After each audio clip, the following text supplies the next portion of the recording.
Bienvenidos y bienvenidas a En Privado, un programa diseñado para contribuir a una mejor calidad de vida. Muy buenas tardes para todos los hombres y todas las mujeres que nos escuchan a esta hora, que se conectan con nosotros. Un saludo muy especial a todos nuestros seguidores y a todos los seguidores del Corrillo de Mao.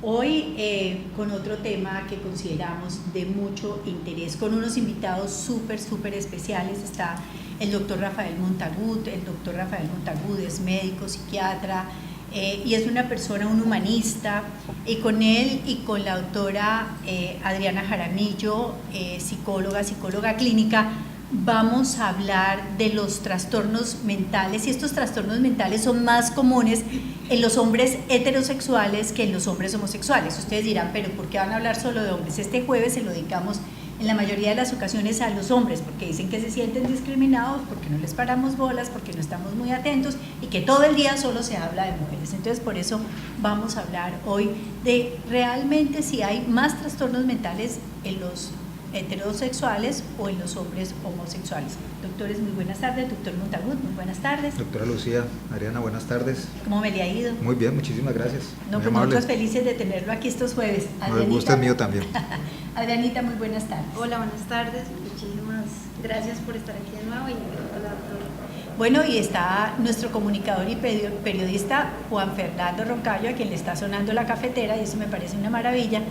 Entonces, Juan, cuéntenos cómo se comunican nuestros seguidores con nosotros. Así es, doctora. Primero saludar a nuestros invitados, al doctor Montagut y a la doctora Adriana Jaramillo. Un saludo muy especial a nuestro periodista Gustavo Andrade de Bogotá, que nos va a acompañar todo el programa. Y a nuestros seguidores una calurosa bienvenida. Recordarles el tema de hoy: trastornos mentales más comunes en hombres heterosexuales y homosexuales.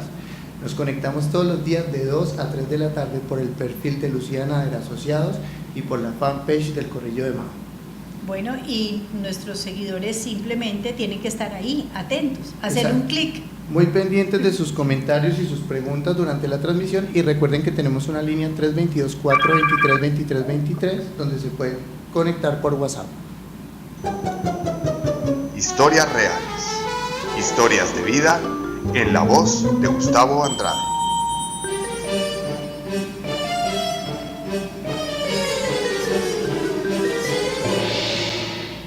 Dos de la tarde, 2 minutos, y en este momento hacemos conexión con Gustavo Andrade. Gustavo, muy buenas tardes. Doctora Lucía, muy buenas tardes, y a todo este maravilloso equipo un cordial saludo acá desde la capital del país. Bueno, ¿y cómo ve este tema? ¿Usted qué cree? ¿Quiénes tienen más trastornos mentales? ¿Los hombres heterosexuales o los hombres homosexuales? A ver, partamos de la creencia. Sí, partamos de la creencia. Yo creería que puede llegar a ser el tema de salir del closet y de que los hombres puedan manifestar su verdadera orientación sexual. Puede ser en sí ya algo, se le puede configurar un problema para quien no puede hacerlo por razones de la familia, por razones de lo que sea. Yo creería que los hombres heterosexuales pueden llegar a tener más inconvenientes. Finalmente, quien ya sabe o quien ya ha manifestado públicamente su condición sexual, pues puede llegar a tener menos inconvenientes. Esto ya parte desde la creencia, y hoy les tengo varias historias bien interesantes sobre este tema. Bueno, señor, ya las escucharemos. Bueno, empezamos, doctor Montagut. Usted es médico psiquiatra, usted trabaja con todo nuestro sistema de salud. Cuando llegan a su consulta, por ejemplo, hombres heterosexuales, homosexuales, digamos, en su hacer profesional, olvidémonos un poco de los estudios, las investigaciones de las que hablaremos seguramente después, pero en su hacer profesional, ¿usted qué siente? ¿Que tienen más conflictos mentales o más trastornos mentales los hombres heterosexuales o los homosexuales? Bueno, doctora Lucía, yo primero quisiera como violar un poquitico el hilo conductor, sí, y empecemos por lo que significa trastorno. ¿Sí? Ajá, Trastorno me parece perfecto. Entonces, entendemos como trastorno cualquier entidad que afecte el funcionamiento de un individuo, y esa entidad puede ser física o puede ser mental. Sí. Porque, perdón, le interrumpo, porque es que resulta que cuando uno habla de trastorno mental, uno se imagina el man, pues el hombre, perdón, que está recogiendo palos, trapos y tarros para recorrer las ciudades lleno de harapos, ¿no? Exactamente, no. Eso es una desafortunada, un desafortunado estigma pues que se ha puesto sobre la enfermedad mental, y casi que cuesta trabajo hablar de enfermedad mental o de trastorno mental por fuera de un hospital psiquiátrico. Sí, ¿Sí? claro. Cuando se habla de enfermedad mental o trastorno mental, ahí nadie se imagina un consultorio de psiquiatría, un consultorio de psicología, y lo primero que la gente piensa es hospital psiquiátrico. Por eso dicen, no, es que yo no... O manicomio. Sí, cuando uno, por ejemplo, tiene un paciente muy deprimido y le dice, bueno, yo creo que esto va a necesitar medicación, lo va a remitir donde el doctor, donde el psiquiatra, dicen, no, el psiquiatra no me mande, porque Eso. ya me va a mandar a internar a un manicomio. Exactamente, entonces, que es otro de los desafortunados mitos que hay. Entonces, empecemos por esa definición de trastorno. Segundo, hagamos paquetes de trastornos. Ajá. Entonces, los trastornos los podemos dividir como en 3 grandes grupos: el trastorno de ansiedad, el trastorno depresivo y los trastornos psicóticos. El trastorno de ansiedad es como una sensación de miedo y preocupación que es inexplicable y que afecta el funcionamiento del Una individuo. desazón tenaz. Exactamente. Un trastorno depresivo o un síndrome depresivo, como lo pudiéramos llamar también, es un estado de tristeza que afecta la funcionalidad del individuo. O sea, no es la tristeza con la que seguramente todos pasamos en algún momento de nuestros días o nuestras vidas. Es un estado que, digamos que es adaptativo al individuo, pero que ya cuando este estado de tristeza se profundiza y afecta severamente el funcionamiento de la persona, ahí ya hablamos de un Sí, trastorno. afecta la cotidianidad, y las Exactamente. personas están desmotivadas. Bueno, ahora hablaríamos de algunos. Y lo sí. que ya, pues, digamos, el estado, pues, digamos, más grave, que sí muchas veces lo que ya la gente asocia con el hospital psiquiátrico son los trastornos psicóticos, cuando ya hay un compromiso muy grave del juicio de la realidad. Entonces, ahorita sí, la respuesta. Evidentemente, uno en la consulta lo que sí más ve es pacientes, hombres, homosexuales con mayor cantidad de trastornos mentales. En primer orden, los trastornos de ansiedad, y en segundo, los trastornos depresivos. Depresivos, sí. Entonces, digamos que todo está adorno para la respuesta. Sí se ve más hombres homosexuales con alteraciones ansiosas y depresivas. A ver, tenemos que entender que hasta hace unas pocas décadas la homosexualidad se consideraba una enfermedad, una enfermedad mental que estaba registrada en los manuales de diagnóstico de todas las alteraciones mentales. Hasta en el DSM-3 se hablaba de homosexualidad egoistónica y sintónica, y se hablaba como alteraciones, por ejemplo, de la conducta sexual, etc. Y con el paso de los años, las investigaciones científicas, los progresos que hacen las personas desde el punto de vista humanista, se entiende que el mismo camino por el que se es heterosexual se es homosexual, digámoslo de esa manera, para consolidar la orientación sexual. Pero definitivamente les ha tocado muy duro. Total. ¿Sí? Imaginémonos un muchacho de 10, 9, 11 años, 14 años, enfrentado a que no le gustan las niñas, empiezan a gustarle los muchachitos, y a tener que disimular y a tener que dárselas de que tiene que hacer lo que hacen los otros niños. Eso no es fácil. Exactamente, y muy en línea con lo que dice el doctor, pues la depresión es un trastorno que, digamos, que tiene mucha relación con sobre todo el tiempo y lo que se invierte en tratar de encajar, y la ansiedad pues mucho más. Entonces es afín con la presentación de los diagnósticos, o los diagnósticos son afines como con la situación de la orientación sexual. Entonces, en ese orden de ideas, pues es más común encontrarse con personas con esos diagnósticos en el consultorio. La doctora Adriana hablaba de encajar, y yo pienso que el término es muy apropiado en el sentido de que cuando un hombre, por ejemplo, encuentra que su preferencia sexual no es la que le manda la sociedad, la de su entorno, pues se siente ahí completamente desencajado, pues. A ver, igual aquí posiblemente hasta nos vayamos a meter en una camisa de 11 varas, pero a ver, digamos que el niño nace y él tiene una figura femenina y una figura masculina a la que ve. No vamos a poner las cosas en términos de imagen paterna ni materna, porque ahí sí, ahí sí, mejor dicho, acabamos a las 10 de la noche. Pero digamos que hay una imagen femenina y una imagen masculina, ¿sí? Yo tengo esa imagen masculina, yo como niño de género masculino, para identificarme con ella, y la femenina para no identificarme con ella desde el punto de vista físico y de funcionamiento. En la medida en que este individuo va creciendo y se va dando cuenta que no se va identificando con una figura sino con la otra, eso es una causal de mucha angustia para esta persona. Pero doctor, ahí nos estaríamos refiriendo, por ejemplo, a aquellos homosexuales cuya preferencia además está relacionada con una manera, digamos, de comportarse femenino. Pero por ejemplo hay otros homosexuales que son la mayoría, que son absolutamente masculinos, pero cuya preferencia está dirigida hacia el mismo sexo, preferencia sexoafectiva y erótica. En ese caso sabemos que los factores biológicos son factores determinantes, pero no hay nada más disonante que ver estos machos grandotes, acuerpadotes, no sé qué, abrazados y besándose con otro hombre. Incluso para muchos de ellos la cuestión es muy golpeadora.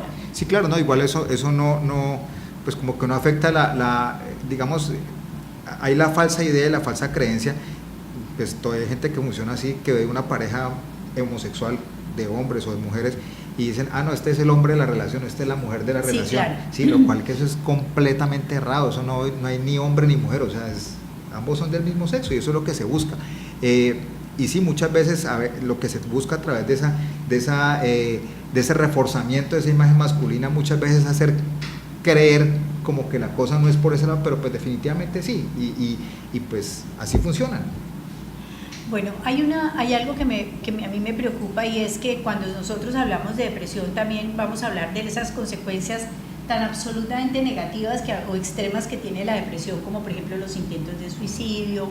En alguna ocasión leía unos estudios en donde decía que en 2 décadas atrás, por ejemplo, el índice de suicidios en homosexuales era muchísimo más alto que en heterosexuales, una cifra que se ha ido disminuyendo con la apertura, digamos, con la propia aceptación, la aceptación personal y con la aceptación social. Pero volvamos a los trastornos de ansiedad, ¿sí? A esos cuadros ansiosos, porque esos cuadros ansiosos pueden derivarse en muchas cosas, en cosas bien complicadas o difíciles, por ejemplo, control de la ira, control de los impulsos o malas escogencias. A ver, ¿ustedes cómo lo ven? Digamos que eso se generaba antes, lo que llamamos se llamaba pues como un estrés minoritario, ¿sí?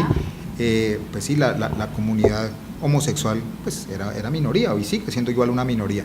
Entonces, digamos que son varios pasos que debe recorrer este individuo para ir venciendo como esos desencadenantes de ansiedad. El primero y el más importante, consigo mismo, claro. O sea, entender que se tiene una orientación sexual distinta. Luego, ¿qué es lo que sigue? La familia, y después de la familia, la sociedad, y enfrentar cada una de estas barreras, y siendo, pensaría yo, la más difícil, la propia, de aceptarse a sí mismo como en otra condición, con todo lo que implica reprimir, que pienso que es la palabra clave aquí, o sea, es como reprimir sentimientos, reprimir emociones, reprimir comportamientos, reprimir sexualidad.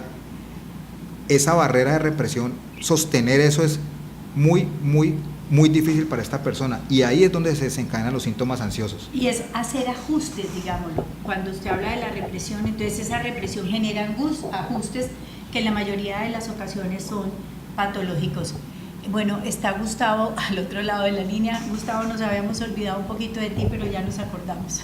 ¿Cómo estás? No, doctora, yo aquí muy atento porque precisamente la voz de los profesionales, yo he estado muy cerca de todo este tema de la consulta de tipo sexual, no porque yo sea profesional en el campo sexual, sino que en mi labor como periodista he estado muy cercano a algunas de las consultas y algunos de los profesionales, documentando estas historias y tratando de hacer como una base de datos, de historias y tratar de entender desde la comunicación cómo puede suceder esto.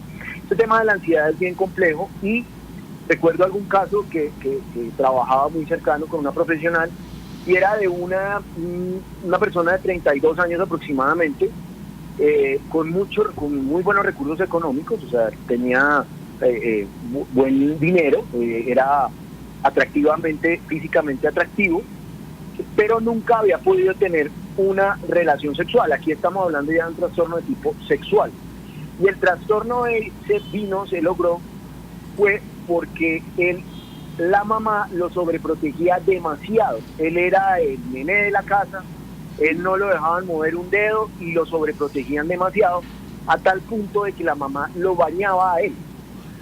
Entonces él creció con su mamá hasta muy alta edad, hasta los 13, 14 años, y él creció con una extraña obsesión frente a que en esa época las mujeres no se depilaban.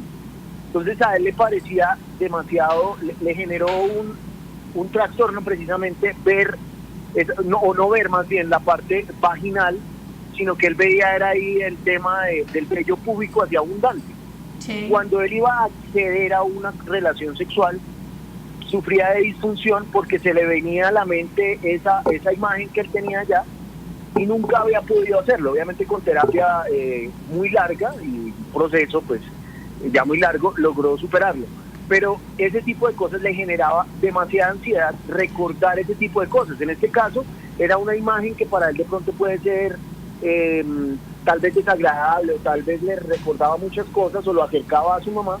Y hay otro tipo de trastorno obviamente que tiene que ver con el tipo sexual cuando los menores han sido accedidos o algo así, pero en este caso lo que quiero retomar es que la ansiedad puede llegar a desencadenar muchísimas cosas muy graves. En este caso el hombre no había podido, era virgen a los 32, 33 años, teniendo obviamente la posibilidad de varias parejas. Sí, y créanme que eso es a veces, digamos, puede que la etiología sea diferente, la causa sea distinta, pero uno cuando trabaja con trastornos sexuales, por ejemplo, tanto en homosexuales como en heterosexuales, se da cuenta que en la mayoría de las ocasiones el trasfondo es un trasfondo ansioso originado siempre, digamos, de manera básica o primaria en esos patrones familiares. Sí, exactamente. Y de hecho el ejemplo de Gustavo es bastante claro. La madre perversa.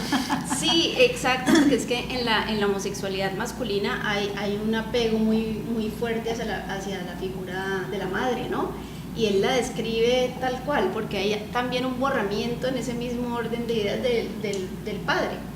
Entonces, la identificación en ese caso se da...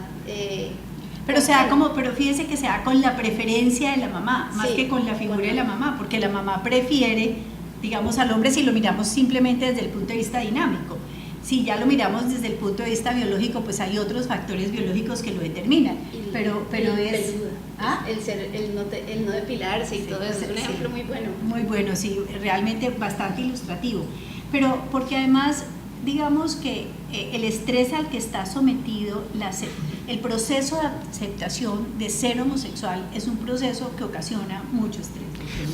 Exactamente, aparecen los síntomas ansiosos y lo digamos delicado de la presencia de estos síntomas ansiosos es que, pues como cualquier ser humano cuando tiene una dolencia, si podemos decirlo así, porque en últimas pues la ansiedad es una dolencia, es una sensación de preocupación, de miedo, de temor, que no le permite al individuo adaptarse ni establecerse pues adecuadamente. Entonces esta situación hace que el individuo busque alternativas para calmar esa ansiedad, y en esta búsqueda de alternativas desafortunadamente muchos pacientes o muchas personas mejor caen en situaciones de altísimo riesgo. Entonces viene el consumo de drogas, sí, o entonces por acceder, digamos, alcohol, pues sí, digamos que, pongámoslo, generalicemos consumo de sustancias, sí, sustancias psicoactivas, el acceder a conductas sexuales de riesgo por poder disfrutar su sexualidad. Ahí es donde empiezan esos mundos, el submundo, digamos, que antes era submundo total. Exactamente, entonces eso es lo preocupante, eso es lo más grave, digamos, de la persona estar generando toda esta represión que afecta a todos los ambientes, como mencionábamos ahora, laboral, familiar, la misma persona empieza a tener múltiples dolencias, incluso dolencias físicas, que son explicadas desde lo mismo ansioso. Sí, y fíjese, doctor Montagut, que y eso lo vamos a desarrollar a lo largo del programa, no solamente son dolencias de tipo, digamos, psicológico, emocional, sino también dolencias de tipo físico. La vida en sociedades como las nuestras es mucho más fácil para los hombres heterosexuales que para los hombres homosexuales. Vamos a ir, sí. Doctora, quiero saludar a las personas que se conectan en este momento y tengo una pregunta del señor Luis García. ¿Cómo influyen las ansias para el pleno desarrollo sexual? Muchos jóvenes consumen sildenafil cuando es más inseguro. Me imagino que es cuando son más inseguros. Uh-huh. Sí, ¿cómo influye la ansiedad? Sí. ¿Cómo influye la ansiedad en el desarrollo sexual? Sí. A ver, desafortunadamente siempre enfocamos la sexualidad en lo genital, ¿sí? Sí, entonces, claro, o enfocamos la sexualidad en vagina o en pene y resulta que... Todavía tenemos hoy en día, siglo XXI, año 2018, una sexualidad centrada en lo penetrativo. Exactamente, entonces, pues resulta que el principal aparato, el órgano sexual es el cerebro. Sí, entonces, si hay ansiedad, eso no va a permitir un adecuado desarrollo de la sexualidad, eso está súper claro. Y Juan mencionaba sildenafil, ahí no hay sildenafil que valga. Es Sí, más, porque el sildenafil es un elemento y una estrategia farmacológica meramente biológica para una situación mecánica del órgano genital masculino. sí, pero mire, hay una cosa bien importante y es que cuando los niveles de ansiedad se elevan, las cargas de adrenalina son exageradamente altas en ese organismo si lo miramos desde lo bioquímico e inhibe todas las otras sustancias que se necesitan para que haya la vasodilatación, la conducción nerviosa, etcétera, etcétera, y la respuesta se inhibe. Pero bueno, vamos a hacer una pequeña pausa en el tema y vamos a hablar de conductas saludables. Porque salud es más que un cuerpo sano, los invitamos a escuchar en privado estos consejos. Bueno, y estos consejos no solamente, o estas sugerencias van para los papás, las mamás, sino para los vecinos, los familiares cercanos. Recordemos que la mayoría de los papás quieren hijos buenos, felices, decentes, y para qué no lo vamos a negar, heterosexuales, ¿no? Pero muchos niños, por ejemplo, no tienen las condiciones adecuadas para tener un desarrollo físico adecuado. Si usted ve que un niño presenta alguna de estas señales físicas del maltrato, por favor consulte, denuncie, porque nosotros necesitamos que los niños crezcan en una generación sana, es decir, que estos niños en la medida en que crecen sanamente van a tener muchas menos lesiones cuando son adultos. Entonces, cuando presentan, por ejemplo, hematomas o contusiones en diferentes estados, cicatrización, marcas y señales de golpizas en la cara, los profesores, por ejemplo, ya lo están identificando mucho más fácilmente, pero en época de vacaciones estas cosas son más difíciles, pero un vecino, un familiar lo puede identificar. Los hematomas subdurales, es decir, aquellos que nosotros vemos debajo de la piel, las cicatrices que muestran los objetos con los que fueron golpeados como señales de látigo, correas, hebillas, las marcas permanentes como los tatuajes, las laceraciones y o abrasiones, por ejemplo, en la nariz, en los labios, en las encías, en los ojos, en los genitales externos, brazos, piernas, nalgas o tronco. Cicatrices producidas, por ejemplo, por el cigarrillo, dolorosamente es así, especialmente en las palmas de las manos o en los pies o en la espalda y en las nalgas, quemaduras o cicatrices con objetos como planchas eléctricas en brazos, en piernas o en el torso. ¿Cuántos niños, por ejemplo, la mamá los sorprendió cogiendo algo que no era de ellos y los quemaron, por ejemplo? Cicatrices de marcas, de lazos, niños que han sido amarrados porque la mamá se va a trabajar y los deja amarrados dentro de la casa, y así sucesivamente. Todo esto puede producir alteraciones físicas muy graves que van a atentar incluso con la salud de los niños a largo plazo. Cuando hay demasiados golpes, por ejemplo, en la cabeza, se puede producir desprendimientos de retina, etcétera, etcétera. Y entonces lo que necesitamos, repetimos, no solamente es una generación no solamente físicamente sana, sino mentalmente sana. Entonces los invitamos a todos ustedes para que observen a su alrededor, y si ustedes sienten que algún niño o niña a su alrededor está siendo maltratado, por favor, denuncien. Bueno, y continuamos con este tema, que yo creo que es un tema pues inagotable. Entonces decimos que la condición homosexual no produce trastorno mental, que eso es bien importante aclararlo, ¿no es cierto? Sí. La condición homosexual no produce trastorno mental. Lo que produce el trastorno mental son las condiciones adversas alrededor de esa persona con una orientación homosexual. Sí, desafortunadamente, incluso pues uno se puede dar cuenta a veces que socialmente digamos, se utiliza de forma peyorativa la homosexualidad, sí, entre hombres para descalificar al otro, sí, ¿sí? Con palabras que evidentemente no vamos a decir acá, pero sí se utiliza, y el matoneo utiliza la identidad sexual de los hombres para, exactamente. Entonces, si ponemos esa situación en términos reales, pues, ¿qué homosexual de cierto grupo de hombres va a querer, como dicen, salir del closet bajo esa situación? Nadie lo va a hacer, y eso, repito, o sea, genera una carga emocional muy, muy fuerte y muy dañina para esa persona. Ahorita pues que estamos hablando de estas situaciones de riesgo, y hablamos pues como esas situaciones de riesgo a las que se expone esa persona, a veces también esas mismas situaciones influyen y afectan a otras personas. Hombres homosexuales que, digamos, en su estado de angustia exactamente por querer como aparentar lo que no son, y se involucran con una mujer, y pues lo digo porque pues he tenido pacientes mujeres que han, digamos, sufrido esa situación en el que fueron maltratadas y que fueron... muchos pacientes bisexuales que han exactamente, y resulta que fueron mujeres que fueron maltratadas verbal, psicológica, físicamente, y resulta que después del tiempo se dieron cuenta que es que la pareja de esa mujer era homosexual. O tuvieron hijos con... Exactamente, sí. y se vio como una escala de maltrato que se hace como por tratar de calmar la ansiedad y calmar esta angustia y calmar esta tristeza, pues de no encajar, pero buscando la forma de encajar a la fuerza. Sí, fíjense que cuando se habla de que tienen hijos, por ejemplo, como decía la doctora Adriana, uno en el consultorio oye muchos casos, por ejemplo, casos de hombres que dicen que después de tener hijos, ya sus hijos adolescentes, etcétera, se dieron cuenta que le gustaban los hombres. A ver, realmente la explicación social está muy buena, ¿no es cierto? Pues porque es una manera de, digamos, de no reconocer que no fui lo suficientemente valiente, sino que fui lo suficientemente cobarde para quedarme callado. Sí. Pero llega un momento en que realmente como que jaló más esa preferencia y entonces decidieron romper con todo. Para los hijos también de estas personas que salen tardíamente del closet, la situación no debe ser nada fácil. No, para nada.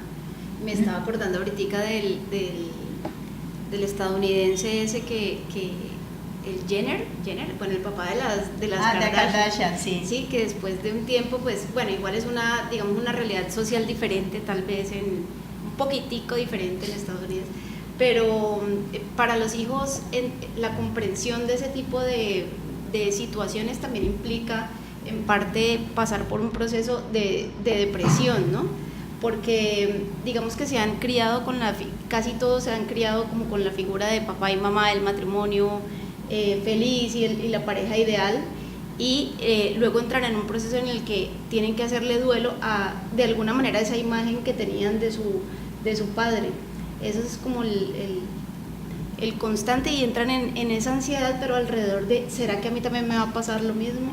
Claro, muchas personas, a ver, una de las cosas que tenemos que entender es que en la mayoría de los casos, Gustavo, los homosexuales son hijos de padres heterosexuales.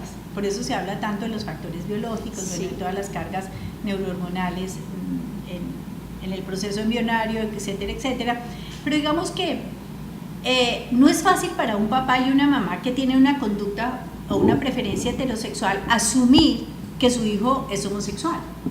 Y eso también es una ansiedad que se agrega a la ansiedad propia de esa persona que se siente homosexual. Y a veces escucho uno dentro de los padres pues unas frases que pues digamos que ellos posiblemente piensen que son muy adaptativas, pero frases como yo lo quiero como sea, o sea, eso ¿qué significa como sea? O sea, como casi como con el daño que venga, o sea, eso no tiene ningún sentido, y eso es una frase que pues sí parece como muy amorosa, pero eso es muy agresivo, sí, eso es supremamente agresivo. Además, ¿qué tal que dicen yo lo prefiero muerto? Sí, no, otra de esas frases que han hecho carrera es no, si es que yo también tengo amigos homosexuales, o sea, como si eso fuera como la gran hazaña, pues, no, eso soy no tiene. Incluyente. Sí, exacto, como yo soy de incluyente, también tengo amigos homosexuales, o sea, no me importa que mi hijo sea así, yo tengo muchos amigos, no, eso también es supremamente agresivo. Dice, mire doctora, yo lo acepto, pero resulta que es que cuando estamos en una reunión, en la casa, en una fiesta, yo no quisiera que mi hijo viniera con su amigo, exacto, por ejemplo, ¿sí? Entonces no sé cómo manejar eso con mi hijo porque yo no lo quiero herir. Y los hijos dicen, mi mamá siempre supo, lo que pasa es que no quiso darse cuenta. Doctora, en este momento mucha gente conectándose con nosotros, recordarles el tema, trastornos mentales más comunes en hombres heterosexuales y homosexuales. Estamos muy pendientes de sus comentarios y preguntas. Un saludo muy especial a Piedad López, que siempre nos está acompañando en el programa y tiene un comentario. Este tema propende por una sociedad más inclusiva. Aceptar la diversidad es un paso muy grande para una sociedad igualitaria y en paz. Así es. Y hemos hablado... Yo sí quiero hacer un llamado, doctora. Sí, dime, Gustavo. Yo sí quiero hacer un llamado a precisamente lo que ustedes hablaban, es bien importante para ese cambio de chip de la sociedad con el tema de eso de aceptar la diversidad y todo eso. Pues finalmente lo que le debemos enseñar a los niños hoy en día es a aceptar al otro, sin necesidad de solamente el tema sexual, porque ahí cabe el tema del corrupto, entonces aceptemos al corrupto, ¿no? El tema sexual es un tema del ser, es un tema, si esa persona es honesta y es buena gente y le trae buena energía y no es una persona dañina para la sociedad, no importa lo que sea, porque entonces entraríamos a diferenciar. Que es la verdadera inclusión, Sí. esa es la verdadera Exacto, inclusión, cuando los exacto. heterosexuales y los homosexuales no tengamos mundos apartes. Sí, y a veces... Correcto, y a- correcto, porque si no toca empezar a distribuir, entonces, es que ese es muy perro, este tiene muchas novias, entonces aceptémoslo porque sí, pero el comentario que les iba a hacer es sobre el tema de un trastorno que ustedes lo conocen, deben conocer muy bien, y es el trastorno obsesivo compulsivo, esas personas que son tan cuadriculadas que si se salen un poquito de la raya, pueden entrar en crisis. Sí, eso es caso un muy trastorno de cercano, ansiedad, forma parte de los trastornos de ansiedad. Así es, ese es un caso muy cercano, una persona muy exitosa que trabaja en una multinacional muy exitosa, una mujer, ha logrado cosas increíbles en su empresa, ha ascendido, y su hija a muy alta edad, o sea, no muy joven, y estando fuera, estando lejos de ella, le confesó su homosexualidad. Ujú. Ella no lo ha aceptado y su estado de salud cada vez está más deteriorado por la noticia. Ajá. Precisamente, ¿por qué asocio las dos cosas? Porque ella es demasiado cuadriculada, demasiado psicorrígida, y ella nunca previó eso, y eso cuando le dan esa noticia le cae como un baldado de agua y ella nunca lo vio. Ustedes saben que las personas con ese trastorno tienen todo controlado, tienen todo visualizado, Para no sentir todo ansiedad. perspectiva. Cuando le llega esa noticia está pues obviamente en crisis, está tratando de superarlo, pero ya lleva mucho tiempo sin comunicarse con su hija, a quien amó toda su vida, a quien siempre respaldó, pero con esta noticia, mejor dicho, ni que Se hubiera le acabó cometido el un mundo. delito, obviamente. Claro, Se le pero acabó doctor, el mundo, exacto. sí, Gustavo, eso es bien interesante, pero yo quisiera entonces rescatar y que con Adriana y con el doctor Montagut habláramos de la culpa. Es que la mayoría de los papás, vuelvo y digo, queremos hijos buenos, felices y decentes, y heterosexuales, ¿no? ¿Para qué nos decimos? Pero no digámonos mentiras, es que es así. Yo creo que escuché, no me acuerdo a qué cantante que dijo, pues que sí quería hijos homosexuales, creo que es el único que le he escuchado. Pero la mayoría de las personas no dicen, yo quiero un hijo heterosexual, homosexual, no, eso como que está ahí, ¿no es cierto? Es parte del paquete. Es parte del paquete.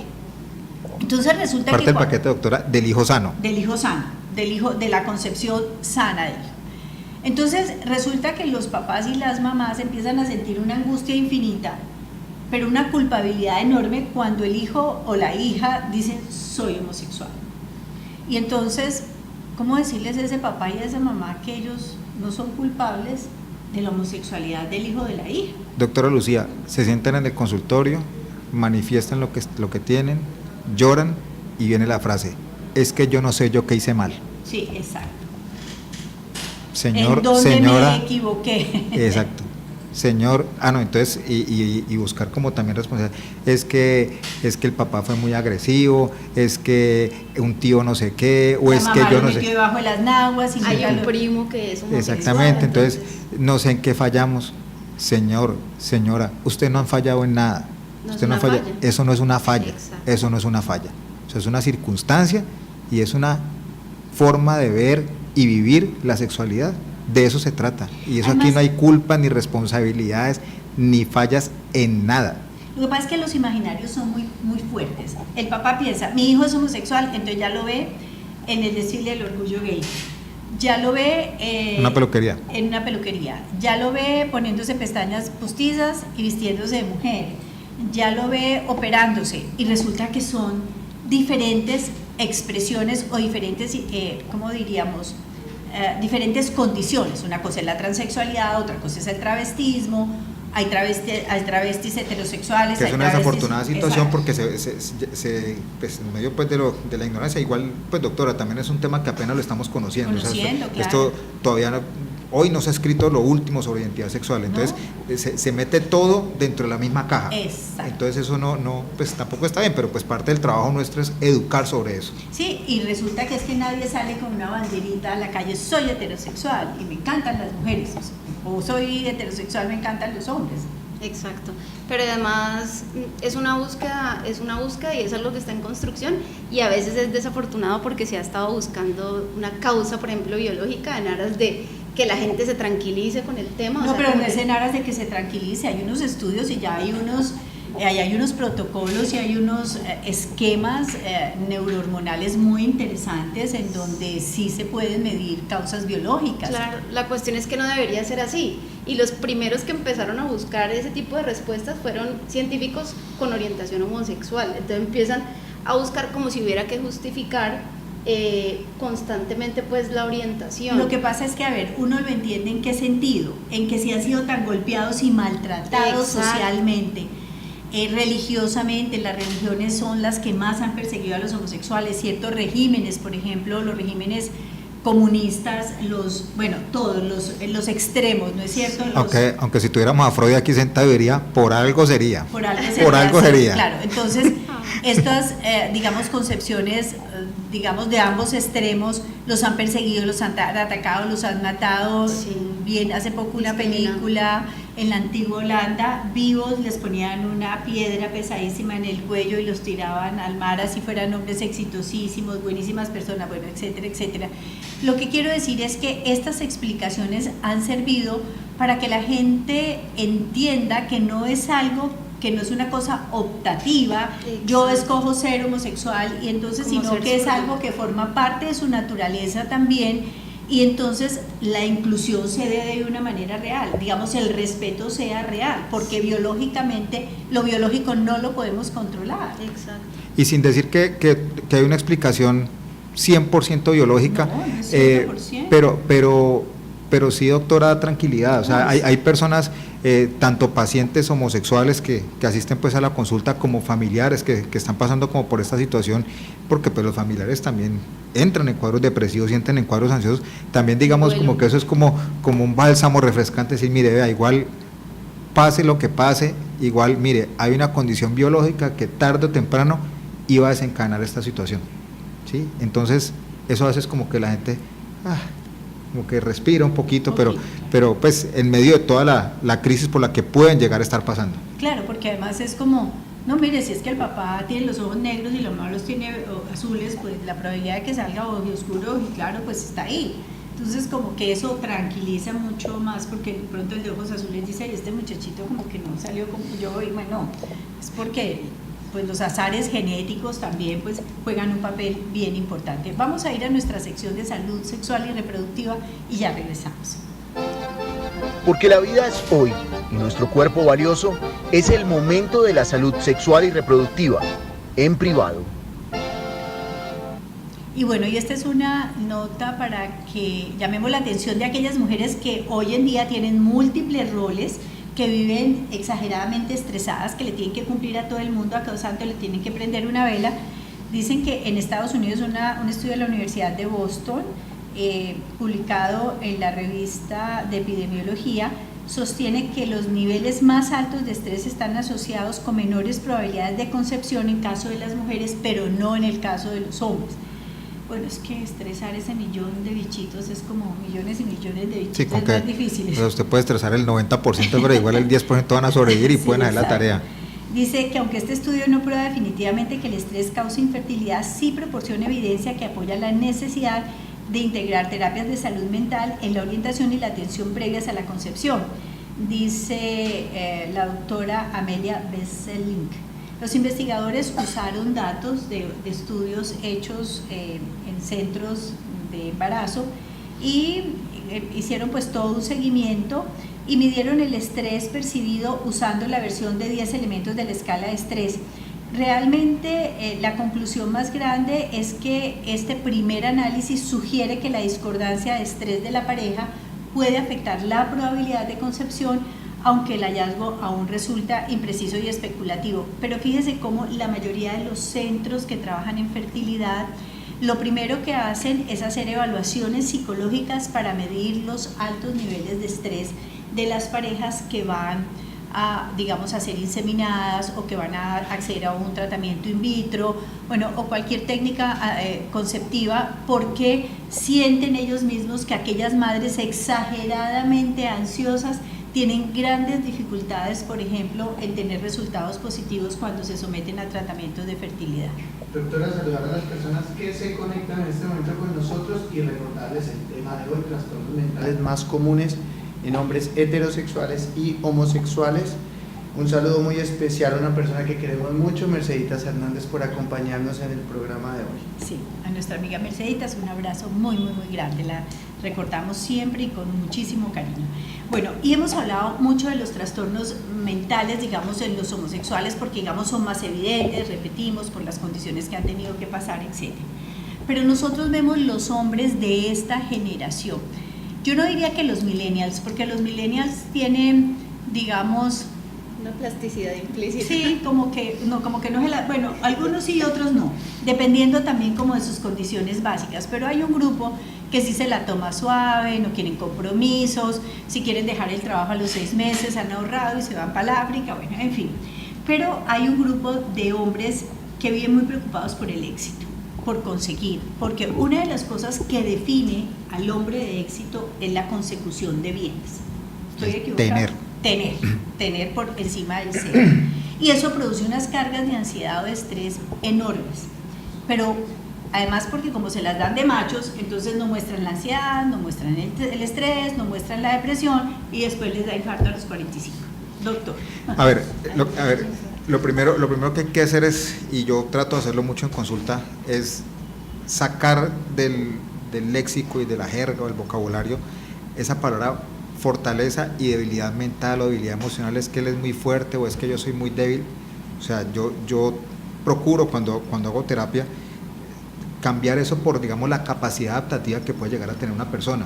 Eso que a veces las personas llaman como ser muy fuerte, pues ¿qué es lo que pasa con una estructura fuerte, rígida? Pues que le cuesta mucho trabajo adaptarse. Claro. Entonces eso, yo no pongo las cosas en términos ni bueno ni malo, sino que no se trata ni de ser fuerte. Las cosas no son ni buenas ni malas, sino cómo hacemos con ellas. Exactamente, es como, bueno, lo que yo tengo, ¿qué hago con lo que yo tengo? ¿Cómo funciono con lo que yo tengo? Sí, la consulta recurrente son síntomas ansiosos, síntomas depresivos, y están muy relacionados justo con lo que usted dice, doctora, el éxito, el conseguir, el tener, es que yo me propongo una meta o yo me veía así en tanto tiempo, y el éxito en muchos sentidos, o sea, el éxito social, el éxito económico, laboral, familiar, y desafortunadamente, hay que decirlo así, pues nos hemos vuelto una sociedad inmediatista, ¿sí? Que es la sociedad. Exacto, entonces, ¿qué es la sociedad del clic? Entonces, pues como usted coge su teléfono, usted coge su portátil, o coge su iPad, su tablet, para dar marcas aquí, coge su tablet y usted da un clic. Los smartphones que son otra. Exacto, entonces usted todo está a un clic y usted da un clic y todo aparece, pues a veces pensamos que la vida. Bienestar un clic. Exacto, pero a veces digamos que la puerta al bienestar a un clic, pero el bienestar a veces encontrarlo a un clic o encontrar el éxito a un clic es, pues, digamos, sí, muy difícil. Muy utópico, sí señor. Entonces, pero como pensamos que todo es a un clic, entonces pensamos que no, que es que yo ya en 3 años tengo que estar ya no sé qué, gerenciando no sé qué cosa, ya mi emprendimiento tiene que haber salido adelante, o ya hijos, no sé qué cosa. Entonces, encontrarse con la realidad es duro. Pero sí, tenemos dos lados de esa, porque fíjate que últimamente he tenido muchos casos relacionados con los que lo logran, que también se vuelve un problema. O sea, están con esos parámetros fijos, los logran, tienen un trabajo exitoso y lo económico es lo primordial en su vida. Cuando lo consiguen y voltean a mirar para atrás, están solos. Exactamente, como J Balvin. o también. Doctora. Sí, Gustavo. No, en este caso que usted lo menciona muy bien, con el tema de los millennials, hay algo que yo he notado en algunas de las empresas que he tenido la oportunidad de dar algunas charlas, y es el tema, listo, los millennials llegan a presionar, porque un millennial hoy en día y cada vez llegan con más accesorios y con más skills, con más destrezas, ¿no? Sí. Entonces, ese trabajo que hacía una persona muy bien, hablo específicamente del periodismo, aquel que se tomaba 1 o 2 días para escribir perfecta, impecablemente una nota periodística, ya lo hace el millennial con alguna aplicación en 20 minutos, entonces en el día le saca 10. El millennial está presionado por sacar cosas, por aprender y todo esto, pero hay un sector que se nos está olvidando, y es el sector de los profesionales que no son millennials, que no hablan inglés, que no manejan los computadores y que llevan 20 o 30 años haciendo su labor impecablemente a otros ritmos. Esa depresión que les está dando a nuestros profesionales, digámoslo, de antaño, que ya están de salida, digámoslo, pero que no han salido, porque no se les puede decir chao, ya usted está obsoleto, también es una gran población y eso genera una serie de inconvenientes durísimos en convivencia laboral, en el tema de comunicación laboral, porque el éxito y toda la juventud y la frescura que traen los millennials riñe directamente contra esa población, que sé que nos están escuchando muchos. Bueno, que ahí es donde... pero Gustavo, hay una cosa que yo no estoy de acuerdo y es que a veces lo fresco no es igual a lo profundo, ¿sí? Correcto. Muchas de estas personas que hacen, digamos, por decir algo, un trabajo en 20 minutos, pues sí puede que el trabajo sea muy fresco y utilicen un lenguaje muy suelto y muy divertido, pero pues también habría que mirar cuál es la profundidad de ese escrito. No, ¿sí? Y la cosa es que en estos días estábamos hablando precisamente sobre eso, porque es que un millennial llega hoy en día a una empresa, Gustavo, y es más o menos como que llega con la actitud, pues un millennial típico, digamos, llega con la actitud de estar haciéndole un favor a la empresa con pertenecer a ellos. Entonces lo profundo también tiene que ver con el grado de compromiso, que es obviamente muy diferente a la manera en la que las otras personas nos vinculábamos a los trabajos. Sí, pero fíjese que en estos días tuvimos la posibilidad, fuimos con Francisco a una cita a una empresa muy importante, la podemos nombrar, ¿no? Bueno, su presidente, el presidente Sumar, nos enseñó una cosa absolutamente maravillosa, y es que el conocimiento no es de nadie. El conocimiento, bueno, esto lo venimos peleando hace mucho tiempo, el conocimiento es de todos, y entonces las empresas son las que tienen que tener el conocimiento, porque si alguien llega y se quiere ir a los 2 o 3 meses porque le salió un viaje al África y se quiere ir a los 2 o 3 meses, realmente la empresa tiene el conocimiento. Es una cosa que intuitivamente, por ejemplo, yo he defendido toda la vida. Cuando la gente le dice, ay, pero ¿por qué comunica eso? Si se lo van a copiar, pues que se lo copien. El conocimiento es de todos y para eso estamos en esta vida, para aprender y para enseñar. Todos somos alumnos y maestros en este camino. Pero una de las cosas importantes es que, ¿qué pasa, por ejemplo, cuando esta gente, como dice la doctora Adriana, no tiene compromiso y resulta que es que usted no siempre va a estar entre los 20 y los 35? Yo cambiaría un poco la expresión de la doctora Adriana, sino que no es tanto que no tengan compromiso, el nivel de compromiso es distinto. Es más temporal, digamos. Exactamente, pues como que sí, yo quiero cumplir unas metas y yo como que cuando alcance mis metas, como que tenemos África, entonces sí, otra vez vámonos para, entonces tiquete y nos vamos para África, ¿sí? Es como correspondiente a las metas propias y no a la misión, digamos, de la empresa en la que sí, ¿no? Y ellos, entre comillas, se dan el lujo de como que cogen el perfil y dicen, no, si esto se ajusta a mi perfil y como que listo, o sea, esto es lo que yo quiero hacer y lo voy a hacer bajo mis términos, ¿sí? Y cuando lo haga, bueno, ya veremos a ver qué pasa, si sigo allí, si me proponen cualquier cosa o sencillamente tiquete y al África. Sí. Entonces, yo cambiaría esa expresión, no es que no haya compromiso, sino que el nivel de compromiso es diferente, es la formación de ellos, o sea, es la formación del ya, del todo lo tengo, digamos que muchos de estos modelos de crianza de esta generación pues, que hemos llamado millennial, muchos se crearon con la premisa de no, es que yo, de padres que no, es que yo le voy a dar a mi hijo lo que yo no tuve, entonces como que si el hijo quiere tener algo, entonces listo, tenelo ya, como sin ese espíritu que llamamos de luchar, de alcanzar, de esforzarse por eso que los papás llamaban salir adelante.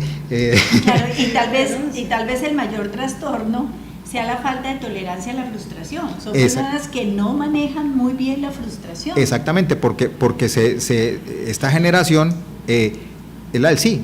Entonces como que todo lo alcanzaban, todo lo tenían, y pues cuando llegó el momento del no, pues el golpe fue duro. Es que además manejar los no es nada fácil, porque los no producen esas heridas yoicas dolorosas en donde lo primero que uno se cuestiona es, yo perfecto, yo que todo lo hago bien, no sé qué, cómo esto me sale mal. Entonces ahí es donde, como dicen las abuelas, ahí es donde la puerca tuerce el rabo, ¿no? Pero bueno, esas cosas suelen suceder. Pero lo cierto es que estamos frente a una, digamos, crisis en la salud mental. Es así un poco como yo lo veo, independientemente de si las personas tienen preferencias heterosexuales o los hombres tienen preferencias homosexuales. La imagen del hombre contemporáneo es una imagen totalmente diferente, no es la imagen del proveedor, no es la imagen del hombre que no llora, que no expresa sentimientos, que se las sabe todas y las que no se sabe las tiene apuntadas, no, ya es la imagen de un ser, digamos, más accesible, más frágil y... Que sea mal llamado, creo que lo hablamos en el programa pasado, como un hombre feminizado. Sí, pero además, entre comillas. Exacto, pero que además reacciona con muchísima violencia cuando no es capaz de manejar, por ejemplo, digamos, esos códigos para los que fue educado. Entonces el código era las mujeres a su servicio, los hijos a su servicio, como la figura preponderante y respetada. Y pues ahora, el rey de la casa. El rey de la casa. El rey de la casa. Cuando lo bajan del trono, a veces tiene todas estas conductas violentas o abusivas. Sí, digamos, como hilando un poco con lo que hablamos la vez pasada en otro programa, pues sí, digamos, hay una condición biológica, o sea, eso está claro que el cerebro masculino y el cerebro femenino son diferentes, las respuestas emocionales son diferentes en hombres y en mujeres, y la respuesta ante los estímulos es diferente. Entonces el hombre, pues digamos, de una u otra forma sí tiene un nivel de impulsividad un poco mayor que la mujer, y pues digamos, si hay una condición que no permite como una adaptación adecuada de las emociones, pues esto va a desencadenar, digamos, situaciones, violencia, maltrato o irritabilidad. Pero no es poder y control más que la impulsividad. Sí, es posible porque de todas maneras, doctora, con esta evolución, pues sí se va, toca entrar en la onda de, bueno, yo ya no estoy controlando esto como antes, ¿sí? Ya, y pongamos ejemplos y pongamos la vida diaria, ¿sí? Pues que ya hay mujeres que ganan más, esposas que ganan más que los maridos. Entonces ya, lo que usted decía, te bajaste del trono. Pero además no solamente porque entonces, además al bajarse uno del ve trono, mujeres que tienen una claridad meridiana frente a las cosas y cogen y a ver, y esto hay que ordenarlo aquí, ponerlo acá y hacerlo acá y no sé cuánto y manejar la plata. Exacto, un empoderamiento. Y te bajaste del trono significa, pues ya no tengo el mismo poder, ni como líder, ni el poder económico, ni nada. Entonces eso cuesta, y eso cuesta emocionalmente. Sí, no, pues yo quería decir que igual eso implica una renuncia, y las renuncias son difíciles, tanto como que le digan a uno que no, pero me parece que es un momento muy importante en ese sentido, porque las acciones afirmativas de las minorías, incluidas las mujeres, pues están logrando como ese cuestionamiento alrededor de cómo se venían dando las cosas antes, ¿no? Sí, ese empoderamiento es impresionante y es un movimiento que debe seguir. Claro, lo que pasa es que volvemos otra vez. Y esto pues no es una crítica, sino simplemente una reflexión. Yo pienso que en estos procesos, por ejemplo, de desarrollo de las minorías como los homosexuales, como en el caso de las mujeres, que aunque no somos minoría, hemos sido tratadas como minoría, como ciudadanos de segunda clase, se ha excluido al hombre. Hay una exclusión, es decir, tendemos a ver a ese hombre heterosexual, entre comillas, como el malo de la película. Sí, tienen muchas conductas inadecuadas e inadaptadas, pero definitivamente si no lo metemos dentro del problema, el problema no se va a solucionar, porque el problema es de todos, no es solamente de nosotras las mujeres o de los homosexuales o de los indígenas o de los negros, sino ese problema es de todos. Es que muchas veces se ve como rival, como competencia, como en contra de, y resulta que no, o sea, pues... Es el partner, es el exactamente, que, ¿no? Y pues lo que tenemos es este planeta para compartir, entonces que aquí tenemos que compartir todos y tenemos que convivir todos, no unos contra otros, ¿sí? Ni hombres contra mujeres, exacto, ni contra nada, sí, todos, claro, conviviendo. Sí, claro. Sí, Gustavo. Ese llamado que hace la doctora es bien importante porque además pues es la convivencia, pero yo creo que a futuro la minoría vamos a ser los heterosexuales, porque es que entablar una conversación a veces con feministas que son muy arraigadas y a la vez tienen un discurso un tanto violento, uno no les puede decir señorita, no se dice señorita porque cosifica a la mujer, bueno señora, tampoco porque entonces usted está calificando, siempre hay como un rechazo, y cada vez como están entrenándose más en ciertos temas, se está volviendo, es un tema de cuidado. Yo a veces entablo conversaciones con feministas muy arraigadas y le toca a uno tener cuidado como más o menos qué voy a decir porque salgo regañado a toda hora. Entonces, sí, claro. Sí, pero a ver, yo pienso que eso no significa, porque entonces volvemos a lo mismo de antes. Antes las que no tenían voz ni voto ni nada y eran calladas eran las mujeres. Entonces ahora un hombre no puede quedarse callado porque todas las opiniones, así sean disímiles, van a encontrar siempre un centro, porque son los opuestos, ¿no es cierto? En la dialéctica, ¿qué es lo que sucede? Que dos conceptos totalmente opuestos lo que hacen es empezar a encontrar un punto de equilibrio. Y qué rico poder uno tener una conversación y encontrar un punto de equilibrio. Porque es que resulta que los hombres y las mujeres, independientemente de la orientación sexual que tenga, estamos en este mundo, y en este mundo no hay sino no hay más mundos. Aquí tenemos que caber todos. Y respirar el mismo aire. El mismo aire. Sí. Y todos empezar a empujar la carreta para el mismo lado, para, como hemos dicho, tener sociedades más amables, más equitativas, más incluyentes, más libres. Convivir. Bueno, es una lástima, el tiempo ya se nos vino encima, doctor Rafael Montagut. Muchísimas gracias por estar aquí con nosotros, lo mismo doctora Adriana Jaramillo, Juan Fernando, Francisco, muchísimas gracias a ustedes allá en la parte técnica, en el manejo de redes. Recordémosle a todos nuestros seguidores que todos los días, de lunes a viernes, estamos de 2 a 3 de la tarde. Así es, doctor, acordarles mañana nuestro viernes cultural de 2 a 3 de la tarde con la doctora Ana Cristina Mayarino, la doctora Ani Velasco y Gustavo Andrade. Sí, señor, el arte, la cultura, la música y el sexo se unen para que tengamos una vida más feliz. Un abrazo para todos, para todas.